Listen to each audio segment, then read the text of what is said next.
আমার আমরা গত 50 বছর ধরে দেখে এসেছি যে একের পর এক দানের শীষকে ভোট দেয়া দেখছি, একের পর এক নৌকাকে ভোট দেয়া দেখছি, একের পর এক আমরা একে ভোট দিছি, ওকে ভোট দিছি, কিন্তু সবাই চেয়েছি যে দেশের ভিতরে শান্তি হবে, কিন্তু আমরা শান্তি ফিরে পাই নাই। আমরা যতক্ষণ পর্যন্ত কোরআনের দাওয়াত না দিব, কোরআনের যারা কোরআন প্রচার করতে চায়, যারা কোরআনকে ভালোবাসে, যারা কোরআনের সংসদ কায়েম করতে চায়, তাদেরকে যদি আমরা ভোট না দেই, কোরআনের যদি মজমা তৈরি না করি, কোনোদিনই সমাজের ভিতরে শান্তির আশা করা যায় না। ঠিক কিনা বলেন? আমরা অনেক দেখেছি, অনেক কিছুই দেখেছি, আমরা শুধু শান্তি চাই, কিন্তু আমরা ইসলামের দিকে মুতাওয়াজ্জু হই না, আমরা ইসলামের দিকে ধাবিত হই না। আমার ভাইয়ের, আমার বন্ধুগণ, আবু জেহেল এবার দারুণ দোয়াতের ভিতরে ঘোষণা হয়ে গেল, আল্লাহর নবীজিকে মেরে ফেলার ঘোষণা হয়ে গেল, আল্লাহর নবীজিকে মেরে ফেলবে ঘোষণা হয়ে গিয়েছে। আমার ভাইয়ের, আমার বন্ধুগণ, এবার একজন দাঁড়ালো, আবু জেহেল ডাক দেয়া বলে, আব্দুল্লাহর বেটা মুহাম্মদুর রাসূলুল্লাহ সাল্লাল্লাহু আলাইহি ওয়াসাল্লামকে কে মারতে পারবা, তার কল্লাটা কে আনতে পারবা, যে কল্লাটা আনতে পারবা তাকে 100 লাল উট পুরস্কার দেওয়া হবে। ওই সময়ের ভিতরে এমন একজন পুরুষ ছিলেন ওমর ওই সময় মুসলমান হয়নি, ঈমান গ্রহণ করেননি। ওই সময় আবু জেহেলের দরবার থেকে দাঁড়িয়ে গেছে, খোলা তলোয়ার নিয়ে দাঁড়িয়ে গেছে, আব্দুল্লাহর বেটা মুহাম্মদকে হত্যা করে ফেলবে 100 লাল উটের কারণে। আমার ভাইয়ের, আমার বন্ধুগণ, এবার হযরত ওমর আব্দুল্লাহর বেটা মুহাম্মদুর রাসূলুল্লাহ সাল্লাল্লাহু আলাইহি ওয়াসাল্লামের কল্লা আনার জন্য যাইতেছেন।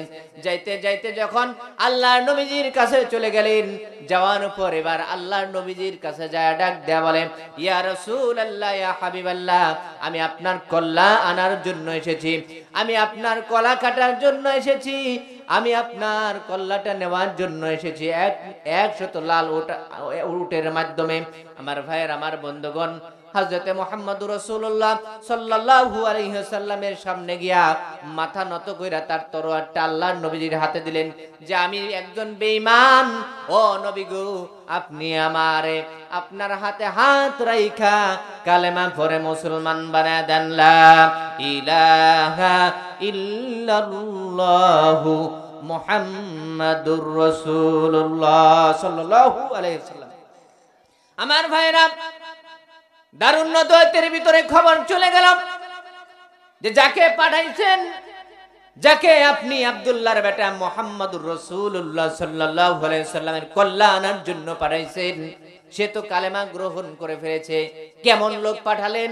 আব্দুল্লাহর বেটা মুহাম্মদুর রাসূলুল্লাহ সাল্লাল্লাহু আলাইহি ওয়াসাল্লামের কল্যাণের জন্য, সে তো কালেমা গ্রহণ করে ফেলেছে, এখন কি করবেন?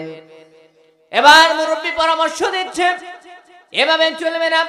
আব্দুল্লাহর বেটা মুহাম্মদুর রাসূলুল্লাহ সাল্লাল্লাহু আলাইহি ওয়াসাল্লামকে মারতে হলে আমার পরামর্শ শুনো।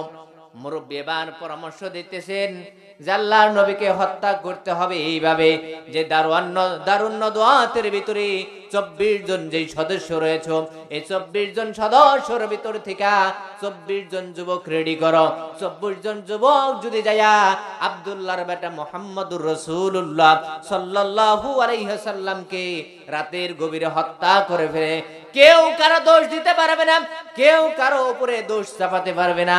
আমার ভাইয়ের, আমার বন্ধুগণ, দারুণ দোয়াতের ভিতরে এই পরামর্শ যখন হয়ে গেল, 24 জন যুবক রেডি করে ফেললো, 24 জন যুবক রেডি করে ফেললো আল্লাহর নবীকে হত্যা করার জন্য। গভীর রাত হয়ে গিয়েছে, গভীর রাতের ভিতরে আল্লাহর নবীজির ঘরের চারদিক দিয়া কাফের বেঈমানেরা যুবক কাফের বেঈমানেরা দাঁড়িয়ে আছেন, আল্লাহর পয়গম্বরকে হত্যা করে ফেলবে। আমার ভাইয়েরা, এবার যুবক কাফেররা যখন আল্লাহর নবীকে হত্যা করার জন্য খোলা তলোয়ার নিয়ে যখন দাঁড়িয়েছিলেন, আমার ভাইয়েরা, আল্লাহ রাব্বুল আলামিন জিবরাইল আলাইহিস সালাতু ওয়াস সালামকে ডাক দিয়ে বলে, ও জিবরাইল রে, আমার পয়গম্বরকে কাফের বেঈমানেরা হত্যা করার জন্য এসেছে। না না, আল্লাহর নবীজিকে হত্যা করতে দেওয়া হবে না, যাও যাও জিব্রাইল যাও, আমার পয়গম্বরকে ঘুম থেকে ওঠাও, ঘুম থেকে উঠায়া তাকে এই মক্কা নগরী থেকে হিজরত করে মদিনায় চলে যেতে বলো। সুবহানাল্লাহ। আল্লাহর নবীজি ঘুমাচ্ছিলেন, জিবরাইল আলাইহিস সালাতু ওয়াস সালাম এসে আল্লাহর নবীজিকে ঘুম থেকে জাগ্রত করলেন।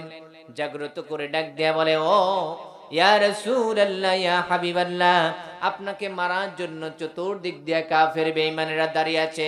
কাফের বেঈমানেরা চতুর্দিক দিয়ে দাঁড়িয়ে আছে। আপনাকে আল্লাহ রাব্বুল আলামিন এই মক্কার জমিন থেকে হিজরত করে মদিনায় যেতে বলেছেন। আল্লাহর পয়গম্বর জনাবে মুহাম্মদুর রাসূলুল্লাহ সাল্লাল্লাহু আলাইহি সাল্লাম তার জামাতাকে ডাকলেন, হযরত আলীকে ডাকলেন, ও আলী, তুমি আমার বিছানার উপরে সাদা চাদর, আমার চাদরটা পরে আমার চাদরটা গায়ে দিয়ে তুমি শুয়ে পড়ো। যে আমানত কাফের বেঈমানেরা মক্কা নগরীর ভিতরে আমার কাছে যে আমানত দিয়েছে, এই আমানতগুলো বুঝিয়ে দিও। আমি মক্কা থেকে এখন মদিনার ভিতরে হিজরত করে চলে যাব। আমার ভাইরা, আল্লাহর নবীজি জনাবে মুহাম্মদুর রাসূলুল্লাহ সাল্লাল্লাহু আলাইহি ওয়াসাল্লাম যখন এবার ঘর থেকে বের হবে, চতুর্দিক দিয়ে তো কাফের বেঈমানেরা দাঁড়িয়ে আছে। আল্লাহর নবীজি বের হলেই তাকে হত্যা করবে। আল্লাহ রাব্বুল আলামিন জিবরাইল আলাইহিস সালাতু ওয়াস সালামকে ডাক দেয়া বলে, ও জিবরাইল, যাও আমার পয়গম্বরকে যা ডাক দেয়া বলো যে আমার পয়গম্বর যেন ঘর থেকে এক মুষ্টি বালু হাতে নেয়। এক মুষ্টি বালু হাতে নিয়ে সামনের দিকে যেন ফিকা মারে। ফিকা মারার সঙ্গে সঙ্গে আমি আল্লাহ রাব্বুল আলামিন কাফের বেঈমানের চোখের ভিতরে পৌঁছায় দেব। সুবহানাল্লাহ। আর এই মুহূর্তে আল্লাহর নবীজি ঘর থেকে বের হয়ে মক্কা থেকে মদিনায় হিজরত করে চলে যাবে। আমার ভাইয়েরা, আমার বন্ধুগণ, জিবরাইল আলাইহিস সালাতু ওয়াস সালাম নবীজিকে এসে ডাক দেয়া বলেন, ইয়া রাসূলুল্লাহ, ইয়া হাবিবাল্লাহ, আপনি ঘরের ভিতর থেকে এক মুষ্টি বালু হাতে নেন, হাতে নিয়ে সূরাতুল ইয়াসিন থেকে তেলাওয়াত করেন। ওয়াসাওয়াউন আলাইহিম আনযারতাহুম আম লাম তুনযিরহুম লা ইউমিনুন। আল্লাহর নবীজি আপনি তিনটা আয়াত তেলাওয়াত করে বালুর ভিতরে ফুৎকার মেরে সামনের দিকে ফেকে মারেন। সামনের দিকে ফিকা মারলেই আল্লাহ রাব্বুল আলামিন কাফের বেঈমানের চোখের ভিতরে পৌঁছে দিবে। আমার ভাইয়ের, আমার বন্ধুগণ, এবার কি করলেন? এবার আল্লাহর নবীজি এক মুষ্টি বালু নিয়ে সূরাতুল ইয়াসিন থেকে তিনটা আয়াত তেলাওয়াত করে সামনের দিকে ফিকা মারলেন। আল্লাহ রাব্বুল আলামিন কাফের বেঈমানের চোখের ভিতরে পৌঁছে দিল। আল্লাহ রাব্বুল আলামিন ঘর থেকে বের হয়ে যাচ্ছিলেন। যাওয়ার পথে আবু জেহেলের সাথে গায়ে গায়ে ধাক্কা লেগেছে, কিন্তু আবু জেহেল টের পায় নাই আল্লাহর নবীজি মক্কা থেকে মদিনায় হিজরত করছেন। সুবহানাল্লাহ। সব আল্লাহর খেলা। আবু জেহেলের সাথে ধাক্কা লেগেছে, তাও আবু জেহেল টের পায় নাই। আমার ভাইরা, আল্লাহর নবীজি জনাবে মুহাম্মদুর রাসূলুল্লাহ সাল্লাল্লাহু আলাইহি ওয়াসাল্লাম যখন মক্কা থেকে এবার মদিনায় হিজরত করবেন, কাকে নিয়ে হিজরত করবেন? অনেক আগেই আবু বকরকে বলেছিলেন যে, ও আবু বকর, আমি এই মক্কা থেকে মদিনায় চলে যাব যখন, তখন তোমাকে আমি সঙ্গীর সাথী হিসাবে নিয়ে যাব। আল্লাহর নবীজি এবার আল্লাহর নবীজি হযরত আবু বকরের দরজায় যখন দাঁড়িয়ে গেলেন, দাঁড়ায় যখন আবু বকরকে ডাকলেন, ও আবু বকর। আবু বকর রাদিয়াল্লাহু তাআলা আনহু হযরতে আবু বকরকে ডাক দেওয়ার সঙ্গে সঙ্গে লাব্বাইকা সাদিকা ইয়া রাসূলুল্লাহ, ইয়া হাবিবাল্লাহ, সঙ্গে সঙ্গে এক ডাক দেওয়ার মাত্রই আল্লাহর নবীজির ডাকে সাড়া দিয়েছেন। আল্লাহর নবীজি ডাক দেয়া বললেন, ও আবু বকর, তুমি কি রাতের ভিতরে ঘুমাও না? রাতের মাঝে কি তুমি ঘুমাও না? তোমাকে এক ডাক দেওয়া মাত্রই তুমি কেমনে শব্দ পাইলা আর কেমনে ঘুম থেকে জাগ্রত হইলাম? আল্লাহর পয়গম্বরকে ডাক দেয়া বললেন, ইয়া রাসূলুল্লাহ, ইয়া হাবিবাল্লাহ, আপনি যেদিন আমাকে বলেছেন যে আমাকে নিয়ে হিজরত করবেন, আমার ভাইরা, আল্লাহর নবীজি যখন বলেছিলেন, ও আবু বকর, তোমাকে নিয়ে আমি হিজরত করব, আল্লাহর পয়গম্বরকে ডাক দেয়া বলে, ইয়া রাসূলুল্লাহ, আপনি যখন বলেছিলেন, যেদিন বলেছিলেন যে আপনি আমাকে নিয়ে হিজরত করবেন, ততদিন থেকে আমি আজ পর্যন্ত এক রাতেও আমার পিঠটা বিছানায় লাগাই নাই। সুবহানাল্লাহ। এত মোহাব্বত ছিল, এত ভালোবাসা ছিল আল্লাহর পয়গম্বর সাল্লাল্লাহু আলাইহি ওয়াসাল্লামের প্রতি। আমরা কেমন উম্মত হয়েছি, আমরা নবীর সুন্নত পালন করতে পারি না। আল্লাহর নবীজি জনাবে মুহাম্মদুর রাসূলুল্লাহ সাল্লাল্লাহু আলাইহি ওয়াসাল্লাম এবার আবু বকরকে নিয়া যাইতে যাইতে যখন অনেক দূরে চলে গেলেন, এবার ফজরের ওয়াক্ত হয়ে গেল। হযরত আবু বকর সিদ্দিক রাদিয়াল্লাহু তাআলা আনহু তিনি আল্লাহর নবীকে বললেন, ইয়া রাসূলুল্লাহ, ইয়া হাবিবাল্লাহ, আমার অন্তরের ভিতরে ভয় লাগতেছে, সকাল হয়ে গেল, হয়তো কাফের বেঈমানেরা আমাদেরকে খুঁজতে এসে যদি আমাদের পেয়ে যায়, আমাদের তো আর উপায় নাই, আমাদেরকে হত্যা করে ফেলবে। আল্লাহ রাব্বুল আলামিনের পয়গম্বর ডাক দেয়া বলে, ও আবু বকর রে, ও আবু বকর, চিন্তা করিও না, আমি আর তুমি এই জায়গায় রই নাই, আমাদের সাথে এমন একজন রয়েছে যে আমাদেরকে হেফাজত করবে, এটা তুমি তাওয়াক্কুল করো, আমাদেরকে হেফাজত করার মালিক হলো রব্বুল আলামিন। সুবহানাল্লাহ। আল্লাহর পয়গম্বরের সাহাবী হযরত আবু বকর সিদ্দিক রাদিয়াল্লাহু তাআলা আনহু এবার আল্লাহর নবীজিকে বললেন, ও নবী গো, একটা পাহাড় দেখা যাচ্ছে, পাহাড়ের ভিতরে একটা গুহা দেখা যাচ্ছে, এই গুহার ভিতরে আমরা আশ্রয় গ্রহণ করি। আমার ভাইয়ের, আমার বন্ধুগণ, আল্লাহর পয়গম্বর জনাবে মুহাম্মদুর রাসূলুল্লাহ সাল্লাল্লাহু আলাইহি ওয়াসাল্লামকে নিয়ে একটা গুহার ভিতরে প্রবেশ করলেন, গুহার ভিতরে আশ্রয় নিলেন। আশ্রয় নিয়া আল্লাহর পয়গম্বর জনাবে মুহাম্মদুর রাসূলুল্লাহ সাল্লাল্লাহু আলাইহি ওয়াসাল্লাম আল্লাহর নবীজি আবু বকরকে ডাক দেয়া বলতেছেন, ও আবু বকর রে, আমি হাঁটতে হাঁটতে অনেক ক্লান্ত হয়ে গিয়েছি, ও আবু বকর, আমি হাঁটতে অনেক ক্লান্ত হয়ে গিয়েছি, তুমি বসো, তোমার ওর উপরে আমি একটু মাথা রেখে ঘুমাবো, আমি বিশ্রাম করব। আল্লাহর পয়গম্বর জনাবে মুহাম্মদুর রাসূলুল্লাহ সাল্লাল্লাহু আলাইহি ওয়াসাল্লাম একটু বিশ্রাম করতে লাগলেন। আল্লাহর পয়গম্বরের সাহাবী হযরত আবু বকর সিদ্দিক রাদিয়াল্লাহু তাআলা আনহু তিনি চিন্তা ভাবনা করলেন, গুহার ভিতরে হয়তো সাপ বিচ্ছু অনেক কিছুই থাকতে পারে, আমার ভাইয়ের, আমার বন্ধুগণ, সাপ বিচ্ছু থাকতে পারে, এটা মনে করে আল্লাহর পয়গম্বরের সাহাবী হযরত আবু বকর সিদ্দিক রাদিয়াল্লাহু তাআলা আনহু তিনি কি করলেন, তার গায়ে যে রুমাল ছিল, এই রুমালগুলি কেটে এই রুমালগুলি ছিঁড়ে এবার গর্তগুলো জুবাতে লাগলেন, এবার বন্ধ করতে যখন রুমাল শেষ হয়ে গেল, কিছু গর্ত রয়ে গেল। আল্লাহর পয়গম্বরের সাহাবী তিনি চিন্তা করলেন, এই কয়েকটার ভিতরে হয়তো কোনো সাপ বিচ্ছু থাকতে পারে, আমার নবীকে ধ্বংসন করতে পারে। এজন্য হযরত আবু বকর সিদ্দিক রাদিয়াল্লাহু তাআলা আনহু তার পা দিয়া চাপটা মেরে ধরে রাখছেন, ওই পায়ের ভিতরে সাপ এসে দংশন করে ফেলেছে।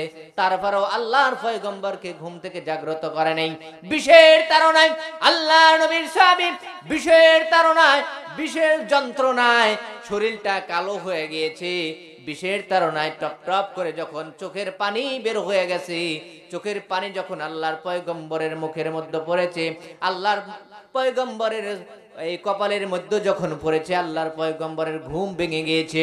আমার ভাইয়ের, আমার বন্ধুগণ, আল্লাহর পয়গম্বর জনাবে মুহাম্মদুর রাসূলুল্লাহ সাল্লাল্লাহু আলাইহি ওয়াসাল্লাম ঘুম থেকে জাগ্রত হয়ে আবু বকরকে ডাক দেয়া বলে, ও আবু বকর, তুমি কান্না করতেছো কেন?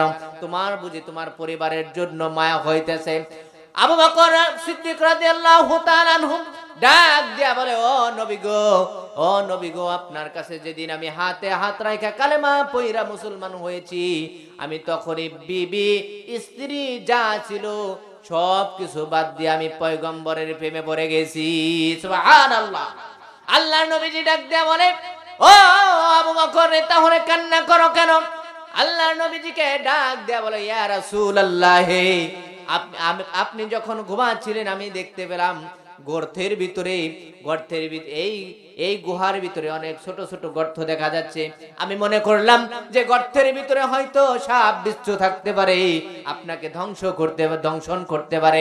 ইয়া রাসূলুল্লাহ, ইয়া হাবিবাল্লাহ, আমার গায়ে যে চাদর ছিল আমি এটা ছিঁড়ে ছিঁড়ে আমি যখন বন্ধ করলাম, দেখতে পেলাম কয়েকটা গর্ত ছিল। এই গর্তগুলি আমি পা দিয়ে চাপটা মেরে ধরে রাখছি। পায়ের ভিতরে সাপ এসে দংশন করে ফেলেছে। দংশন করার কারণে আমি বিষের যন্ত্রণায় আমার চোখ দিয়ে পানি বের হয়েছে। হযরতে পয়গম্বর হযরত আবু বকরকে ডাক দেয়া বলেন, ও আবু বকর রে, তোমাকে যে সাপে দংশন করলো আমাকে কেন ডাক দিলা না? আল্লাহর পয়গম্বরের সাহাবী হযরতে আবু বকর সিদ্দিক রাদিয়াল্লাহু তাআলা আনহু ডাক দেয়া বলেন, আমার পয়গম্বর আমার ওর উপরে একটু ঘুমাচ্ছে, একটু বিশ্রাম করছে, আমি তাকে ঘুম থেকে জাগ্রত করব, এটা বেয়াদবি হয়ে যাবে পয়গম্বরের সাথে। এজন্য আমি পয়গম্বরের সাথে বেয়াদবি না করার জন্যই আমি আপনাকে ডাকি নাই। আল্লাহর পয়গম্বর জনাবে মুহাম্মদুর রাসূলুল্লাহ সাল্লাল্লাহু আলাইহি ওয়াসাল্লাম হযরতে আবু বকরকে বুকের মধ্যে জড়ায় ধরলেন, দইরা ডাক দেয়া বলেন, রব্বুল আলামিন, আমার এই আবু বকরকে আপনি কবুল আর মঞ্জুর করে নিন। সুবহানাল্লাহ। প্রেম কেমন ছিল আল্লাহর পয়গম্বরের শানে, প্রেম কেমন ছিল! আল্লাহ রাব্বুল আলামিনের পয়গম্বরের সাহাবী হযরতে আবু বকর সিদ্দিক রাদিয়াল্লাহু তাআলা আনহু, তিনি আল্লাহর নবীকে এমন ভালোবেসেছিলেন যেই ভালোবাসার কারণে তার ধন সম্পদ সবকিছু আল্লাহর রাস্তায় বিলীন করে দিয়েছিলেন।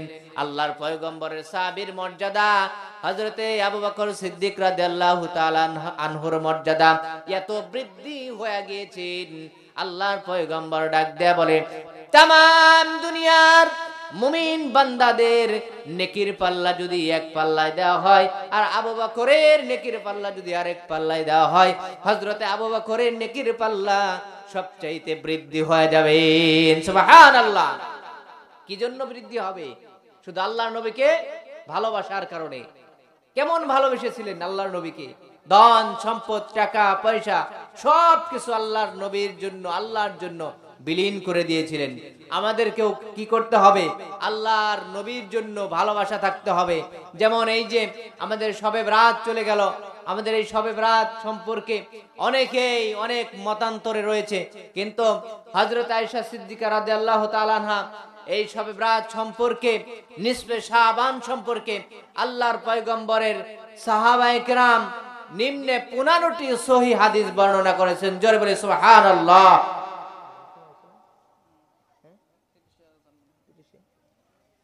আমার ভাইরা, আমার বন্ধুগণ, হযরত আবু বকর সিদ্দিক রাদিয়াল্লাহু তাআলা আনহুর কন্যা হযরত আয়েশা সিদ্দিক রাদিয়াল্লাহু তাআলা আনহা বর্ণনা করেন এই শবে বরাত সম্পর্কে, নিসফে শাবান সম্পর্কে, যে আমি হঠাৎ করে